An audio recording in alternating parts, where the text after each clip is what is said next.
तो अभी तक आपने देखा कि हम इस ट्रैक्टर में फंसा रहे थे रीपर, और अपन ने इसमें जो इसकी हंडी है उसको खोल दिया था, ये चूल्हा है जो सामने वाला इसको खोल दिया था, और ये रीपर फंसाने की सेटिंग अपन ने आगे लगाई है। और अब इसमें फंसाना था रीपर, तो रीपर रखा था थ्रेसर के पीछे, तो थ्रेसर को हटाया तो देखा कि इसका जो टायर है वो पंचर है, तो फिर इसका टायर खोला। इतने में रात हो गई थी तो टायर अपन ने खोल लिया है। तो आज इसका पंचर बनने के लिए भेजना है, और उसके साथ साथ ये रीपर अपने लिए 4710 में फंसा के देखना है। और मुझे जाना है कल्टीवेटर लेके स्वराज को, तो फटाफट से अपन कल्टीवेटर उठाते हैं। ये वाला काम भैया और डैडी करेंगे, अपन को वहाँ पे चलना है कल्टीवेटर लेके, तो फटाफट से स्वराज को लेके चल। इसमें और कल्टीवेटर फंसाते हैं, स्वराज में कल्टीवेटर ऑलरेडी फंसा है, तो उसको अपन लेके चलेंगे। इसको कोई ड्राइवर वगैरह लेके जाएगा।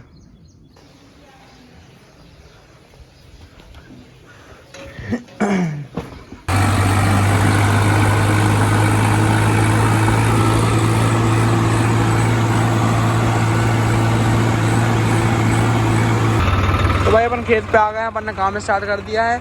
और अभी मैं आपको डिफरेंस बताऊंगा 4x4 का और 2x2 का। पहले अपन इसको 2x2 में चला के देखेंगे, फिर अपन इसको 4x4 में चला के देखेंगे, फिर मैं आपको डिफरेंस बताऊंगा।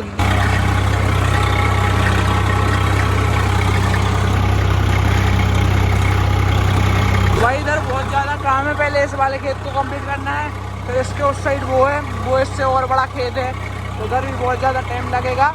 तो दोपहर के 3-4 तो बज ही जाएंगे आराम से। और आज अपने पास कोई ड्राइवर वगैरह भी नहीं है, तो अभी मैं घर जब खाना खाने जाऊंगा तो भैया आ जाएंगे ट्रैक्टर पे, और फिर मैं वापस से आ जाऊंगा। तो भाई मैं आपको अब चेक कराता हूँ 2x2 और 4x4 का डिफरेंस। कल गहराई वगैरह सब कुछ सेम है। अब अपन इसमें से ट्रैक्टर हो गया अब 2x2, देख लो। तो भाई ट्रैक्टर 2x2 में आगे बढ़ भी नहीं रहा है, कितना स्लोली बढ़ रहा है। गहराई सेम है, एक्सीलेटर सेम है, सब कुछ सेम है, लेकिन अभी ये 2x2 में है। अभी अपन इसको 4x4 में डालेंगे।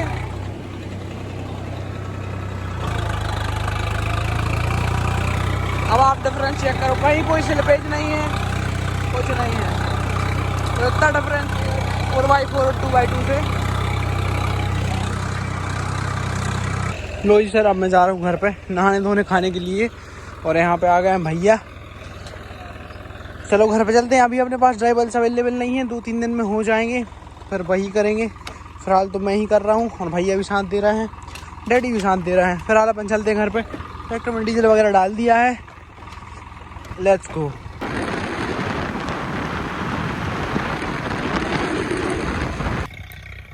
Back to the farm. लो जी sir, back to the work.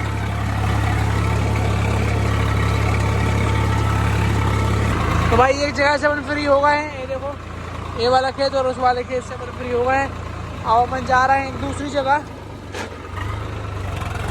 सुबह से लगभग अपन ने 8 घंटे ट्रैक्टर चला दिया है।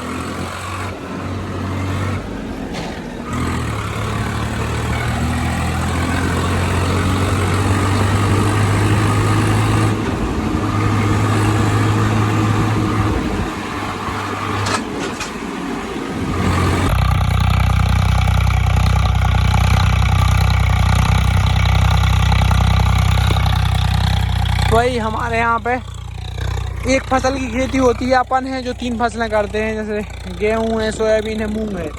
और बाकी सब लोग ऐसे ही करते हैं कि बाकी टाइम खेत खाली रहते हैं, ठंडों के टाइम पे बस गेहूँ लगाते हैं, या फिर चना लगाते हैं, या मसूर लगाते हैं। बहुत सारे ऐसे किसान हैं जो सिर्फ एक फसल करते हैं, 12 महीने में एक फसल। पता नहीं कैसे कैसे लोग हैं।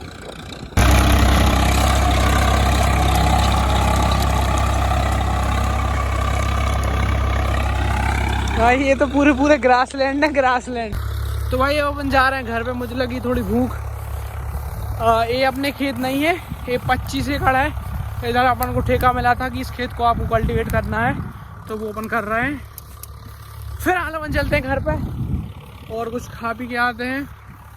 भाई रात हो जाएगी और बारिश नहीं हुई है लगभग 8-9 दिन से। ये अच्छी बात नहीं है, भगवान आपकी, कम से कम पानी तो गिराना चाहिए। तो भाई ऊपर जा रहे हैं वापस, लेट्स गो। थोड़ी रात सी हो गई है, चलो बट कोई ना, चलते हैं। डैडी वहाँ पे अकेले हैं, अभी मैं डैडी को ट्रैक्टर दे के आ गया था।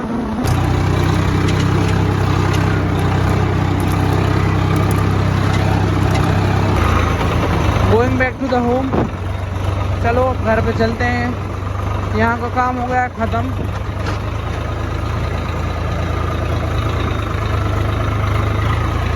लो जी सर, ये देखो इसकी कुछ हद तक सेटिंग बना दी गई है और उसका टायर भी पंचर बन गया है। और आज मुझे फिर कल्टीवेटर लेके जाना है, आज है दूसरा दिन।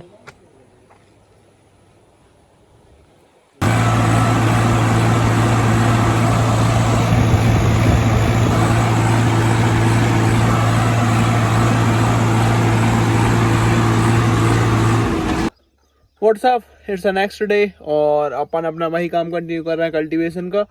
और भाई लगभग 9-10 दिन हो गए हैं, बारिश नहीं हुई है, तो अब बारिश हो जानी चाहिए। उसके पहले भी एक दिन बारिश हुई थी, बिल्कुल थोड़ी सी बारिश हुई थी, तो लगभग 14-15 दिन हो गए हैं बारिश नहीं हुई है। सोयाबीन है जो वो बोल रहे हैं कि त्राही माम पानी दे दो, तो अब पानी गिर जाना चाहिए। वैसे बता तो रहे हैं कि 13 तारीख से 15 तारीख के बीच में बहुत तेज़ बारिश की एक्टिविटी होगी और अभी थोड़ी बहुत एक्टिविटी चलती रहेगी 10 तारीख से। तो देखो क्या होता है क्या नहीं।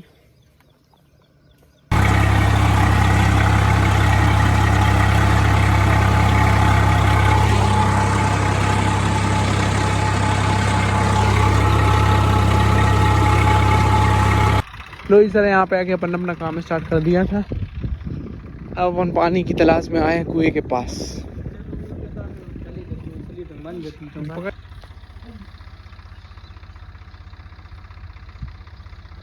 जूता उतार लेती चाहे तो सरा का जाए। अरे यहाँ तो सरा का भी कोई डर लगा कुंदों में।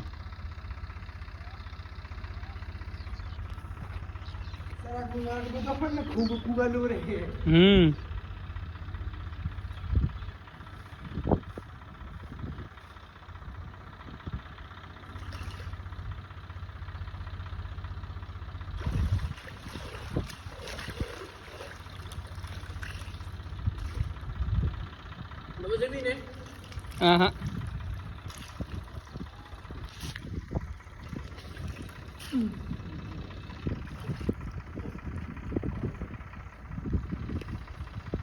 अपने तो कुओं की गहराई बहुत कम है। हाँ।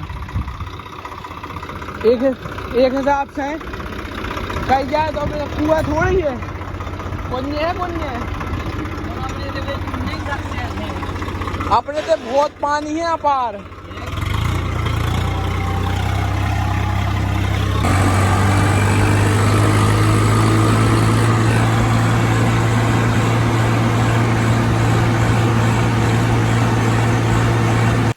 तो एक बंदा बोल रहा था कि भाई आप राहर नहीं दिखाते हो, तो भाई राहर भी देख लो, उसको लाल तुअर बोलते हैं। और ये हम लोग बहुत कम लगाते हैं, मतलब बहुत कम, ज़्यादा लगाते नहीं हैं। कुछ ऐसी कंडीशन है इसकी। वैरायटी का नाम मुझे पता नहीं है, लेकिन देखने में बहुत बढ़िया लग रही है। और इसमें 1 महीने बाद फूल आने स्टार्ट हो जाएंगे और अभी बहुत जल्दी ग्रो करेगी।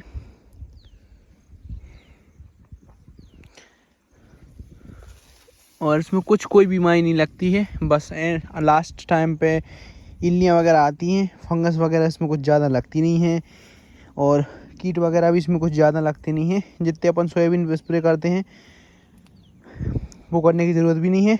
और इसका 11-12 हज़ार रुपये रेट रहता है, बहुत ज़्यादा हाई रेट रहता है। ये 6 महीने की फसल होती है और बहुत अच्छा मुनाफा दे के जाती है। लेकिन अगर आप ये फसल करोगे तो सिर्फ आप 2 या 1 फसल कर पाओगे पूरे साल में, तो इसके कारण अपन नहीं करते, क्योंकि अपन को 3 फसलें करनी होती हैं। वही दिक्कत है, वरना इससे ज़्यादा प्रॉफिटेबल कोई भी फसल नहीं है। हमारे यहाँ पे कुछ खेत ऐसे हैं जो कि लाल तुअर के लिए स्पेशल हैं, जैसे कि जो जंगल के पास खेत रहते हैं जिनमें ज़्यादा मोटी मिट्टी नहीं रहती है। जैसे अपने यहाँ पे बहुत मोटी मिट्टी रहती है, जहाँ पे कम मिट्टी होती है, पतली मिट्टी की लेयर होती है, वहाँ पे लाल तुअर बहुत अच्छा परफॉर्मेंस करती है। इसमें अगर ज़्यादा बारिश हो जाती है तो ये ख़राब हो जाती है। उसके बाद ठंडों के टाइम पे चल के इसमें तो साल लगता है, मतलब पाला पड़ जाता है। तो वहाँ पे इसमें बहुत ज़्यादा रिस्क रहती है। और बाकी इसमें कोई रिस्क नहीं है, कोई बीमारी नहीं है। ज़्यादा से ज़्यादा 3 स्प्रे करने होते हैं, वो भी आपको करने हैं नहीं करने हैं, it's up to you. Last में एक इल्लियो वाला स्प्रे करना पड़ता है क्लोरेंटनिप्रोल का। और अगर मेरे हिसाब से अगर आपको अच्छी खेती करनी है तो आप लाल तुअर यानी कि अरहर और मूंग की खेती कर सकते हो।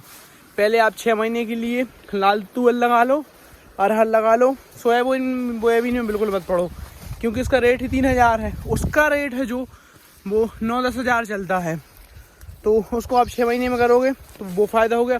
उसके बाद आपको गेहूं की फसल नहीं करनी है, उसके बाद सीधी आपको मूंग की फसल करनी है।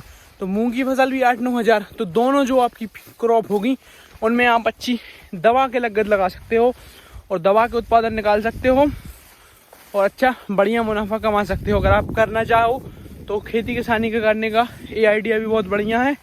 नेक्स्ट ईयर से अपन भी करेंगे थोड़ा बहुत लाल तुअर का रकबा बढ़ाएंगे, फिलहाल तो बहुत कम है। और ये सोयाबीन चेक करो, ये देखो किस टाइप से फरा है, बहुत जोरदार फरा है। लगभग 90 से 95% फलियाँ भर चुकी हैं, 1-2 फलियाँ बस कहीं कहीं खाली हैं और कुछ इस टाइप का फल आया है। और ये देखो टॉप तक आया है फल, नीचे से लेकर टॉप तक बढ़िया है भाई। इस बार येलो म्यूजिक का बहुत डर रहा, येलो म्यूजिक ने बहुत डराया, लेकिन एंड मूवमेंट पे अपन ने एक ठीक ठाक फसल तैयार कर ही ली। अभी मैं अपने खेत में इल्लियाँ चेक करने के लिए आया हूँ और आज थोड़ी सी बारिश हो गई है। पिछले 8-9 दिन से बारिश नहीं हुई थी, लेकिन अभी छोटा सा स्पेल बारिश का हुआ है, लगभग 20 मिनट का, लेकिन अच्छी बारिश हुई है। सोयाबीन के लिए बहुत ज़्यादा फ़ायदेमंद है। मैं आशा करता हूँ कि अब रोज़ ऐसे ही 20-20 मिनट बारिश होती रहे अगले 8-10 दिन और फिर उसके बाद जो अपना मानसून सीजन है वो वापस चला जाए। पहले ऊपर की तरफ आता है, भारत की ऊपर तरफ केरला से आता है जम्मू कश्मीर तक, फिर वहाँ से वापस आता है, तो वो बस अब वापस लौट के आने वाला है। तो वही बारिश होगी। उसके बाद जो अपना इस बार बारिश का सीज़न है वो ख़त्म हो जाएगा और गेहूँ वगैरह का सीज़न स्टार्ट हो जाएगा। गेहूँ वगैरह के लिए भी मेरे बहुत सारे प्लान्स हैं। इस बार ये अपन सबसे ज़्यादा गेहूँ और उसके बाद चना, 2 चीज़ें करने वाले हैं। उसकी भी मैं रेगुलरली आपको वीडियोस देता रहूँगा। और सोयाबीन अब ज़्यादा दूर नहीं है अपनी हार्वेस्ट से, ज़्यादा से ज़्यादा 15 दिन लगेंगे बस। और आगे फसल बस 14-15 दिन की बची है। 14-15 दिन बाद ये पूरी सूख जाएगी और 15-16 दिन बाद ये कट जाएगी और खेत खाली वगैरह भी हो जाएंगे, क्योंकि इसकी जो आयु है आज लगभग 76 दिन हो गई है, तो 14 दिन की इसकी ज़िंदगी और बची है। और भाई लास्ट ईयर अपन ने 88 दिन पे अपने खेत को खाली कर दिया था, मतलब इस फसल को काट लिया था 88 दिन पे, पूरे 90 दिन भी नहीं हुए थे। इस बारी भी 88 से 90 दिन के बीच में कट जाएगी। पीले पड़ने स्टार्ट हो गए हैं, देखो सूखने स्टार्ट हो गए हैं। ये मुझे RAB का अटैक लग रहा है, देखो यहाँ पे राइजोक्टोनियन एरियल ब्राइट एक वहाँ पे है, एक वहाँ पे भी है, पर अब कोई ख़ास इम्पैक्ट नहीं होना चाहिए मेरे हिसाब से, क्योंकि अब सब कंप्लीट ही हो चुका है। अब अपने लिए RAB का इतना डर है नहीं। ये देखो एक पैच है,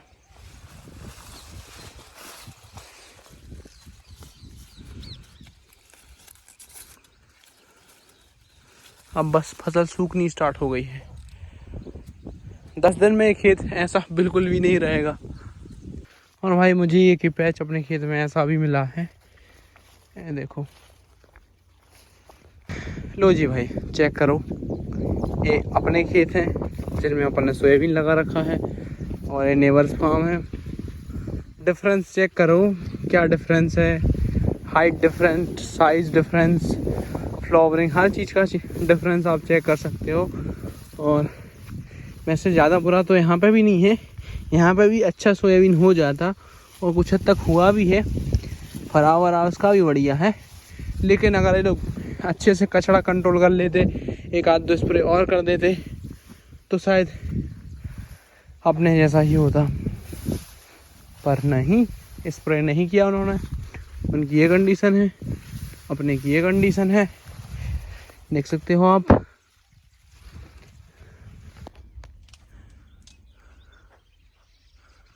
कर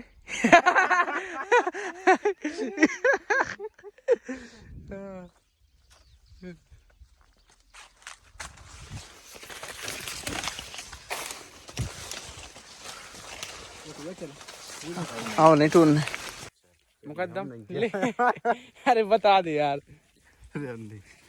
अरे यार ले बताओ खाना क्या सब खाओ जी। खाना यहाँ तो खाओ चाहे तुम खा दो 4 तो खाओ रोटी 6, 1 करचली खा रहा चावल तो खाओ 2 करचली चावल जब बने बॉडी जब बने बॉडी।